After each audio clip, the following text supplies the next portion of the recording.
শেষবাসীর অপেক্ষায় যেন আর্জেন্টিনার ধৈর্যের শেষ পরীক্ষায় নিচ্ছিল ফুটবল।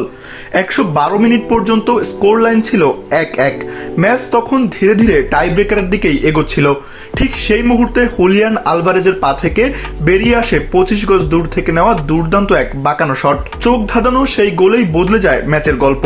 এরপর যোগ করার সময়ের একেবারে শেষ মুহূর্তে লাউতারো মার্তিনেজ ফিরতি বলে জাল খুঁজে নিলে 3-1 ব্যবধানে জয় নিশ্চিত করে বিশ্বকাপের সেমিফাইনালে জায়গা করে নেয় আর্জেন্টিনা। ম্যাচের শুরুটা ভালোই করেছিল আর্জেন্টিনা। 10 মিনিটে লিওনেল মেসির কর্নার থেকে হেডে গোল করে দলকে এগিয়ে দেন অ্যালেক্সিস ম্যাক অ্যালিস্টার। তবে সেই লিড বেশিক্ষণ ধরে রাখতে পারেনি তারা। দ্বিতীয়ার্ধে ড্যান এনদোয়ের গোলে সমতায় ফেরে সুইজারল্যান্ড। এরপর ম্যাচে বাড়তে থাকে উত্তেজনা। 72 মিনিটে ব্রিল এমবোলো দ্বিতীয় হলুদ কার্ড দেখে মাঠ ছাড়লে 10 জনের দলে পরিণত হয় সুইজারল্যান্ড। তবু দারুণ রক্ষণে আর্জেন্টিনাকে আটকে রাখে তারা।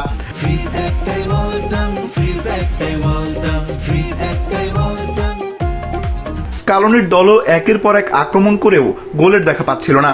অবশেষে অতিরিক্ত সময়ে আলভারেজের দুর্দান্ত দূরপাল্লার শট আর্জেন্টিনাকে এগিয়ে দেয়। এরপর যোগ করার সময় লাউতারো মার্তিনেজের গোল নিশ্চিত করে জয়।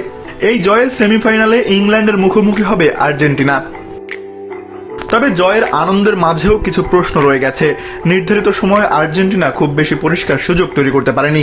গোলরক্ষক এমিলিয়ানো মার্তিনেজকেও কয়েকটি গুরুত্বপূর্ণ সেভ করতে হয়েছে। সেমিফাইনালে আরও কঠিন প্রতিপক্ষের বিপক্ষে তাই নিজেদের সেরা খেলাই দিতে হবে বর্তমান বিশ্ব চ্যাম্পিয়নদের।